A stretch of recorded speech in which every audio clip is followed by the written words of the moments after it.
When I went to university, I got caught up in a movement for social change in America. And those who were the leading proponents or exponents of this movement were in fact communists. And I, after studying the principles of communism, decided to leave Christianity and become a communist. Why? Because communism said, we want to establish a just society where people are equal and the wealth is shared evenly, to each according to his need and from each according to his ability. Beautiful thought. And Christianity was saying, turn the other cheek. If the guy punches you in the head, you give him back your head and say, punch me again. Well, I mean, to me, at that time, I felt that you could not change society. You could not establish any kind of, justice where you're telling the oppressor, you can beat me up as much as you like. No.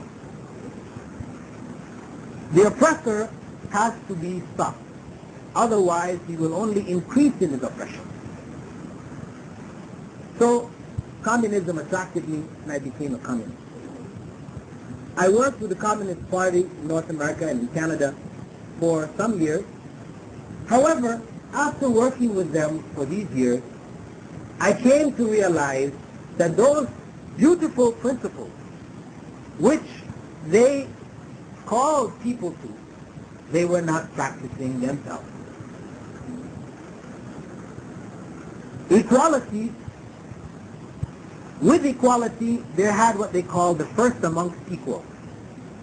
You see, the Communist Party, the leading proponent, they have special rights which nobody else has.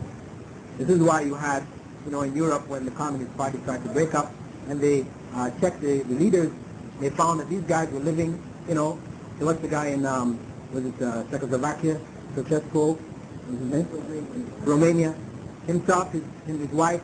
I mean, they were living and had stuff which compared with, a meal de market. I mean, in terms of extravagance, they were in the same bag. And this is what was happening there. I could see that people were not really about justice, so they were talking about it, they really weren't. And also, I saw in communism a total lack of morality. Because for them, what is moral is whatever suits the revolution, whatever helps the revolution. Question, you being a Christian once, why did you enter the Islamic faith? If you will recall the 10 commandments of God given to Moses on Mount Sinai, the first commandment of God is, I am the Lord thy God, thou shalt adore me and love me above all. Same is true also in the end when man has to face God in the last day of judgment, or in the day of judgment. Since these teachings are both found in the teachings of Christ and Islam, I don't think that Christianity is different from Islam. Christ came before Muhammad, and Muhammad could have based his teachings of Islam from the teachings of Christ on earth. Yeah. All of the prophets taught the same message.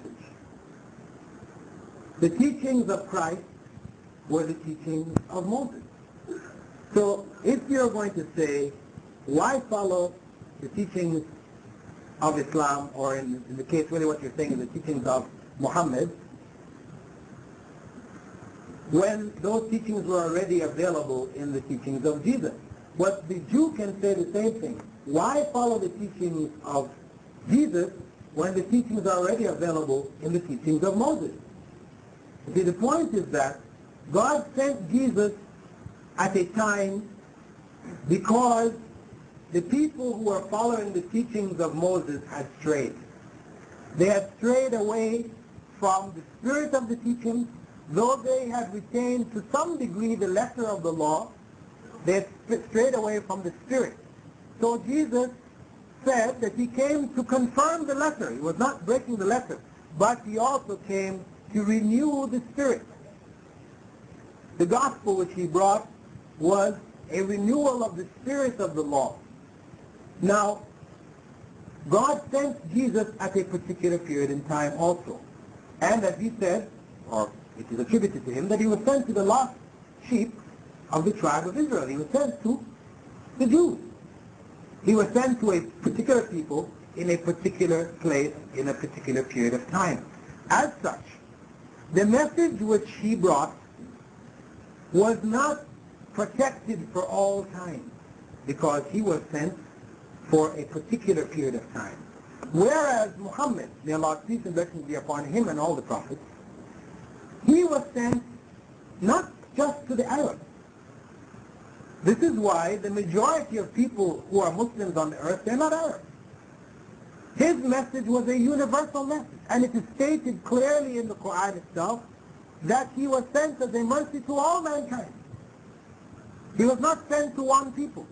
He was the last of the messengers of God, sent with the final message, which was summing up all of the previous messages, and at the same time, because it was the last of the messages, it was protected by God in a way that none of the previous messages were protected.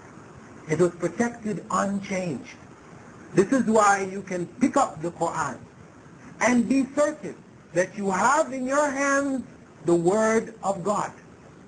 Whereas if you pick up the Bible, you cannot be certain what you have in your hands.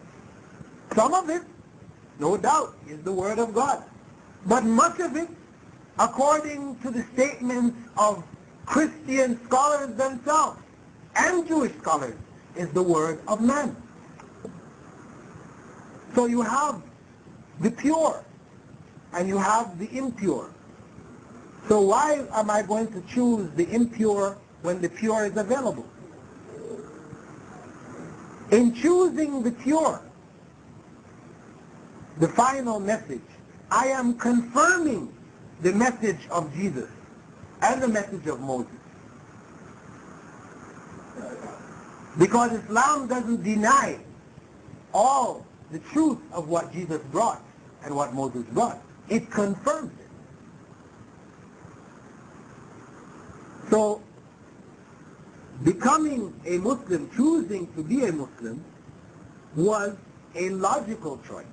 It would have been illogical for me to have gone back to Christianity when I saw not only the moral teachings of Christianity within Islam, but also the social system, complete, which Islam presented, which could not be found in Christianity. It would have been illogical for me to go back.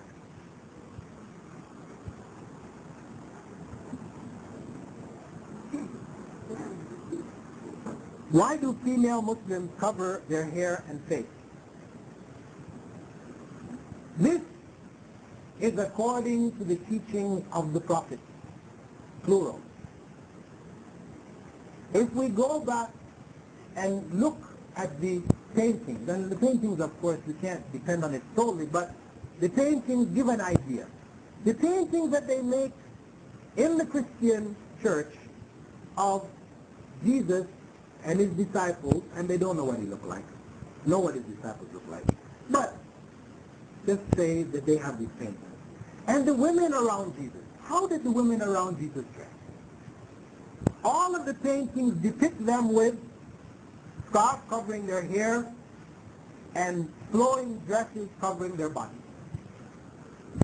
You don't see any of them with their hair out, fancy hairdos and mini skirts, and you don't see any of them like this. Why? Why? Because modesty, according to the teachings of the Prophet, has always taught or been a part of the system which required women to cover their hair and to cover their bodies in a way that their privates are not exposed. It is for the protection of women. That's what it is primarily for. Protection of women. But again, it is also for the protection of the society as a whole, to prevent corruption. in the society. I know you're saying,